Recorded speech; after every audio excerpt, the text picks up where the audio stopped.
Yes, hi, this is George Larex again, and today I will be talking about volume by cell and washer method. That's section C1 from the book Thomas Calculus. So, as I said before, I will be following the course outline from Concordia University here in Montreal, Canada. And to let you know, I will do from the course outline from section C1, I will do problems 17, 19, 31, 33, 45, 55 and 57. So, before I start doing the problems, let me explain you what this is about. So let's first start with what we call the cell method. So let's say that you have this area which is covered by the upper green line, the x-axis and the y-axis.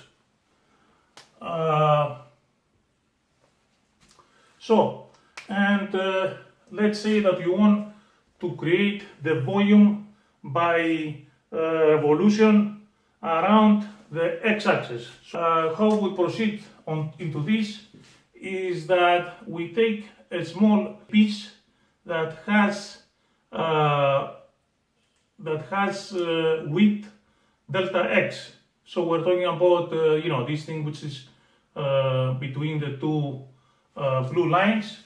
So now, if you take this area and you turn around the x-axis, so what you will make? You will make a cylinder you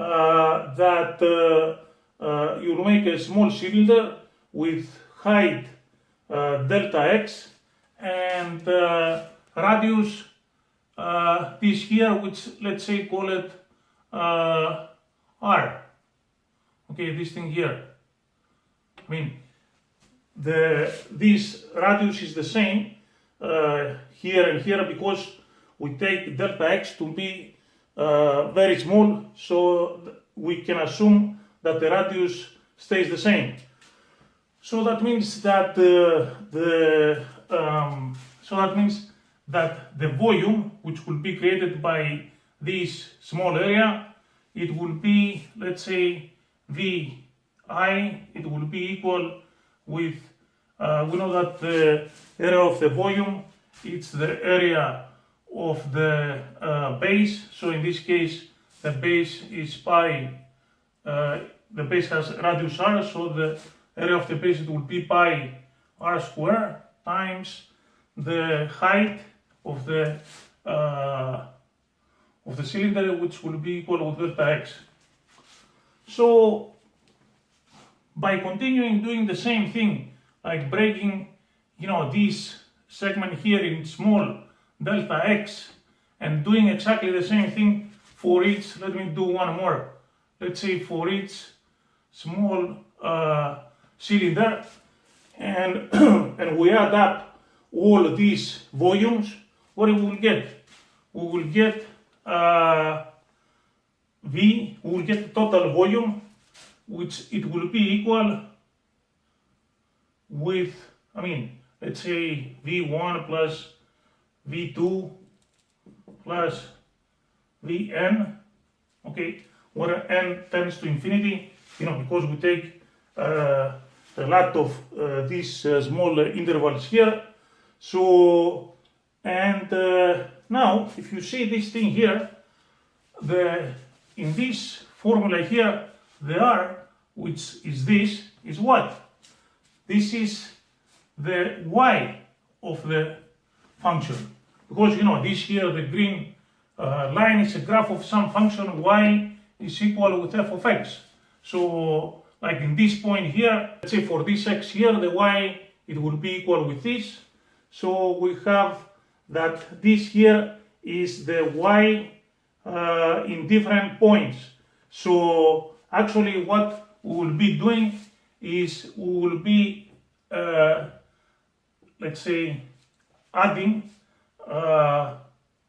pi, let's say for the V1 we have y1 delta x square plus pi y2 square times delta x plus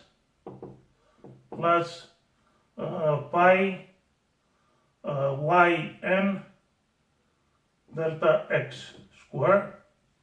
And of course, if you take pi and delta x outside, what you have inside, you have the y1 square plus y2 square plus yn square. Actually, it's better if you leave the dx, because so if you take pi as a common factor and you have, and you leave inside the yn delta x for all of them, what you will have, y1 square plus y2 square plus yn square, and of course you will have here the delta x. So that's actually the Riemann sum of this function here.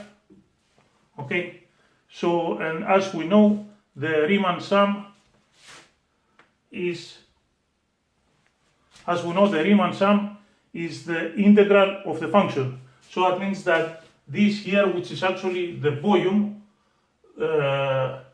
of this volume here, it should be equal with pi.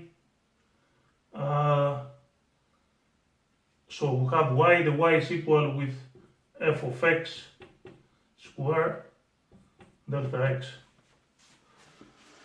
So if you have to find the volume when you rotate an area around, let's say, an axis, you just have to find the integral of pi, the f of x square, where f of x is the function which graph is in here. So when you have to take this with respect to dx. Of course, sometimes, as we will see in some examples, you will have to take the integral of an area that rotates around the y-axis. So in this case, everything is good. Everything stays the same, with the exception that, so here, you see here that this will be a function of x. When you rotate something with respect to y-axis, because you will have here dy, what you will have here, it will be the f in the -1 of y. So anyway, I will do an example, and you will see what exactly I mean. So, but in general, that's the process. So let's go and do an example. I said I started with problem 17. So what problem 17 is about? In this problem here, we have this is the function. This is the graph of the function x is equal with tan pi over 4y, and this of course is the line y is equal with 1. So when we get this area here, and we want to find the area, we want to find the volume when we rotate this around the y-axis. So it will make us something like this. Okay, of course, this is like in a 3D. Okay, so we have to find the volume of this here. It's almost like a cone. So as you see here, we start with the problem that we rotate around the y-axis. So, and in this case, as you remember, we have to take the formula. It's one formula, but you have to take the integral with respect to dy, and of course here you already have the function with respect to y.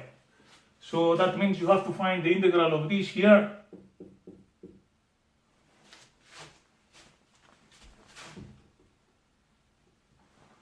We have to find the integral of this here, the tan of pi over 4 y dy.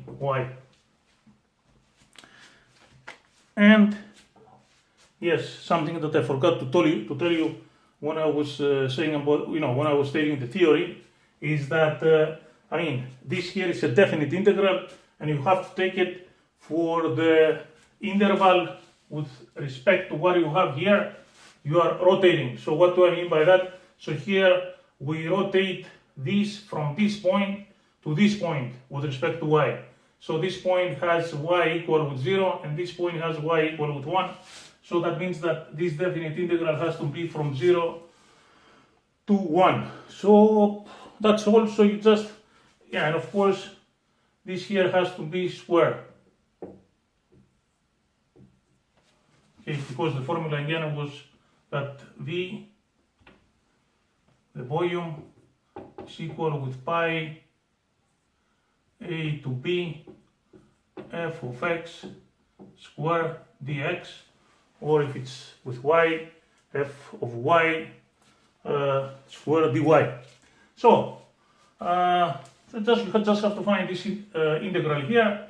So, here, let's do a small substitution. So if you substitute u equal with pi over 4y, so that means that du over dy, it's equal with pi over 4. So that means that if you solve here with respect to dy, you will have that dy is equal with 4 over pi du. So now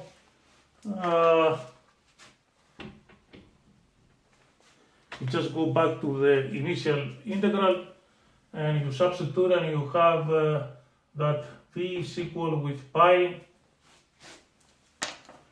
0 to 1, sorry, tan. So now we substitute whatever this u, so that means that this should be tan u square. And now instead of dy, we put this here, so it's 4 over pi du. So the 4 over pi, you can take it outside of the, it's a constant, so you can take it outside of the integral.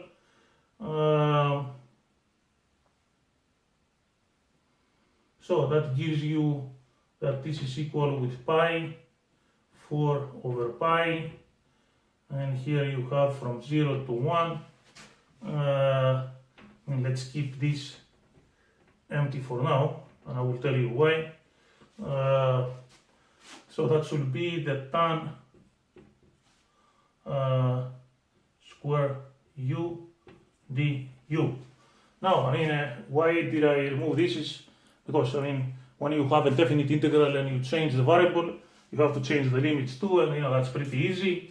Unless you want to solve it, go back to the initial variable, which is y here, and then use the initial limits. But I think it will be easier if we change the limits here. So, always you use the substitution that you do. So that means that we have from 0 to 1. So to find the limit when y is equal with 0, you put here wherever y equal with 0, and that should give you 0. And to find the limit at 1, you put here wherever y1, and that should give you pi over 4. So that means that the new limits are 0 and pi over 4. And now, to do this has to do with trigonometric integrals. If you have, I don't know if you have covered this yet, but anyway, how we do this.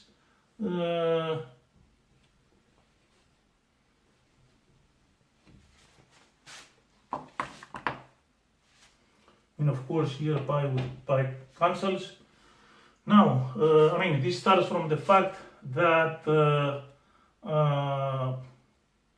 we know that sine square x plus cos square x is equal with 1.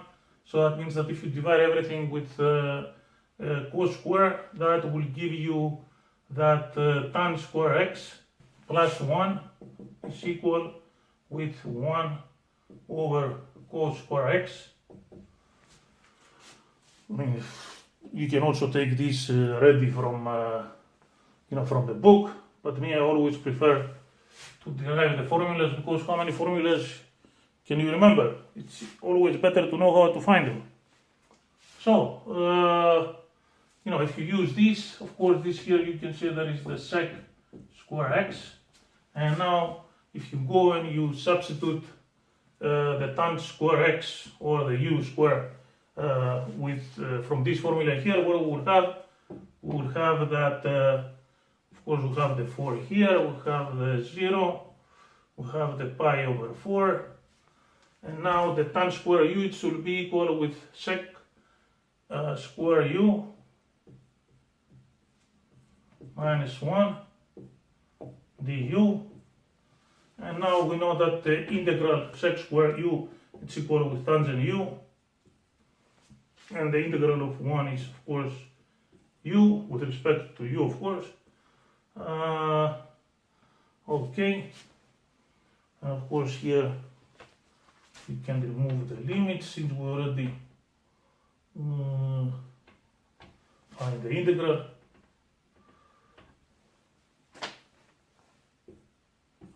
Now you just have to put the limits here. So we said it's from 0 to pi over 4. And if you do this, what we have, we substitute whatever tan u pi over 4. So that should make it 4 tan of pi over 4. So the tan of pi over 4 is 1 minus pi over 4. Okay. Let's finish here.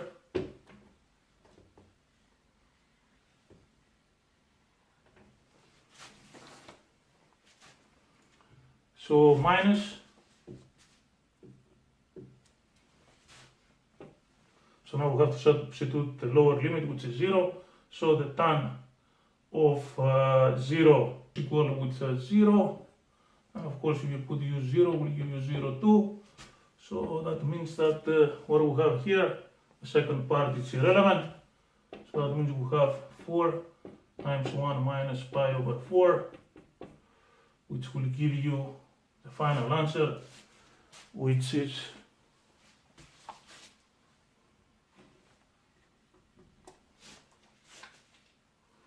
4 minus the 4 with this 4 goes away, minus pi,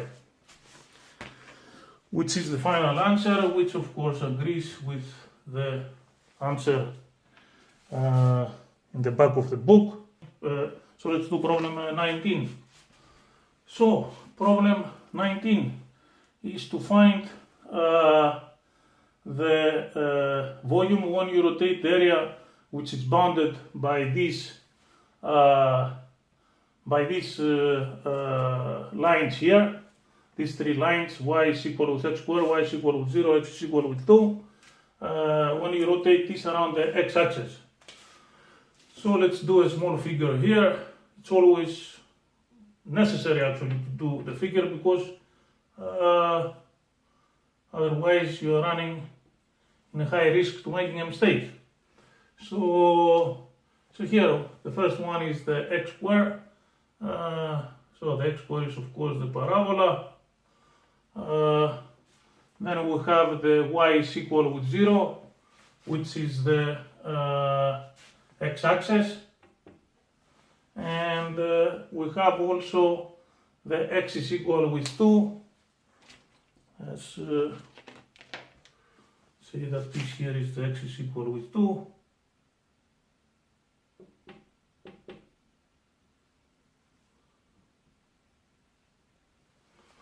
So we have to find the volume when we rotate this,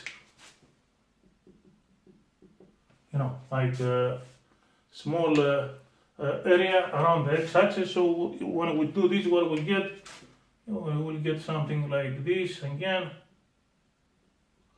which is almost again like a cone. So, I mean, this is here is pretty straightforward.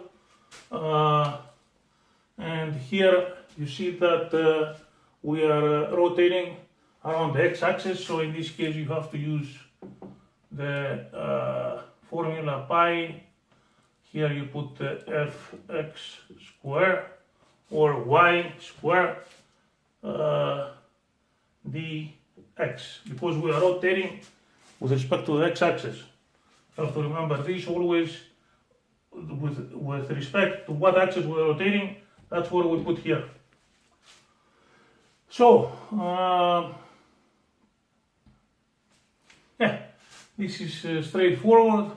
So, that's equal, yeah.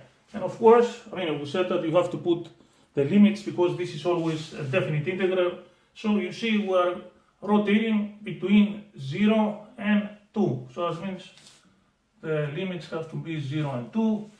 And, you know, like here, what we are rotating, you know, like, you know, whatever is below the y is equal